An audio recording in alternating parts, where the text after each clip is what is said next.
In this video, I'm going to talk about a recent change that I've made with regards to my day trading.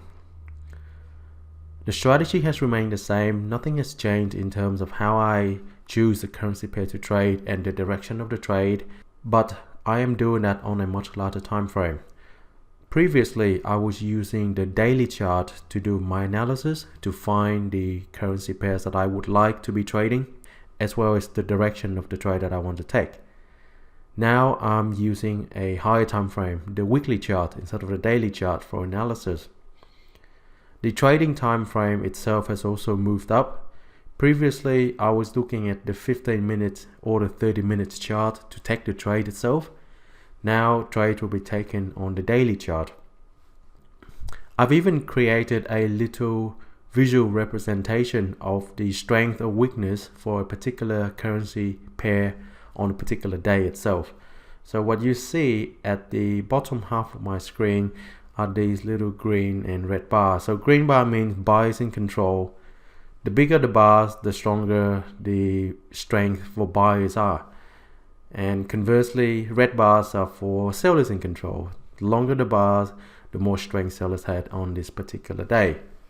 I've got 4 trades open at the moment, and we're looking at Aussie Japanese yen. So for Aussie Japanese yen, after this candle was made, the strength has changed. It was ranging before, and now there's an indication, a clear push from buyers that they're in control and they could be pushing higher. So after that candle, I got in on a small retracement, and I think at the moment the trade is about halfway through to target. I have trailed my stop loss, so right now I will just continue to hold this trade. Stop loss stays where it is. Previously the stop loss was here, originally should I say. So stop loss has effectively been reduced by half, but it won't be reduced any further unless trade progresses right up to here, which is the top of the trading range, and then I can see signs that perhaps price is stalling. Then I might move my stop a little bit further up, but for now it stays where it is. Next would be British pound Australian dollar. So this pair has been on a bit of a downtrend lately, and throughout this entire period here there was no trading signal at all, not until this particular bar here. That's a strong sign that sellers in control, and they actually broke through a previous swing low as well. So I got in on a pullback. It did pull back quite far, and now price is sort of stalling. It's about halfway to my stop loss, so nothing to do other than to hold the trade and see how it progresses. Next would be US dollar Japanese yen. Very similar to the Aussie yen, we had a breakout, a strong candle to indicate that buyers are now in control, and they've broken out of the range that this pair was in for the last 2 weeks prior to that. Got in on a pullback. I don't know how far these pullbacks happen. I cannot attempt to try to time the pullback to get as much out of it as possible. I can only look for a small pullback. I'm talking about 10-15% the range of the candle at the maximum. Because these are taken on the daily chart, what I normally do is I would look at my chart about 1 hour after the new daily candle is open, and whatever price happens to be at that time, I would just enter the trade. If price is higher than where I would like to enter, then I would actually put in a limit order. In this case, it would be a buy limit order.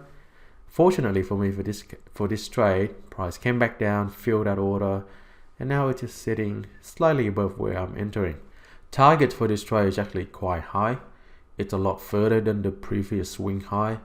So when the trade, if it does approach to this previous swing high here at around about 114.50 level, I would then look to either take profit altogether or to continue holding but move my stop up, depending on what price action would be doing if it does get there.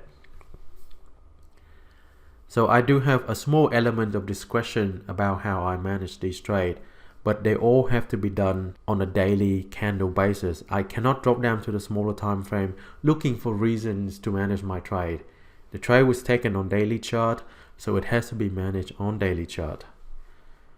And last pair that I'm holding a trade on is New Zealand Japanese yen.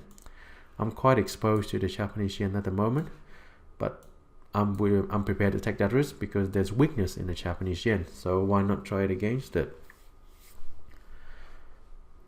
This was the signal candle. We had a nice strong move up, not as strong as I'd like, but it gave a valid signal nonetheless, so that was taken.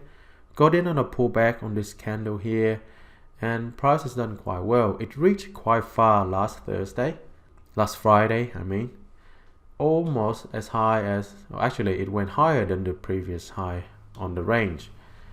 Still no signs of buyer losing control, so I can use to hold this trade. I've got a target here at 76.25, and we'll see how that goes. So this has been a quick update to show you the trade that I'm currently in and the minor changes in the trading time frame that I have. Strategy remains the same. All it is that I'm taking trades on a higher time frame. That's it from me for today. Thank you for watching, and I will see you in my next video.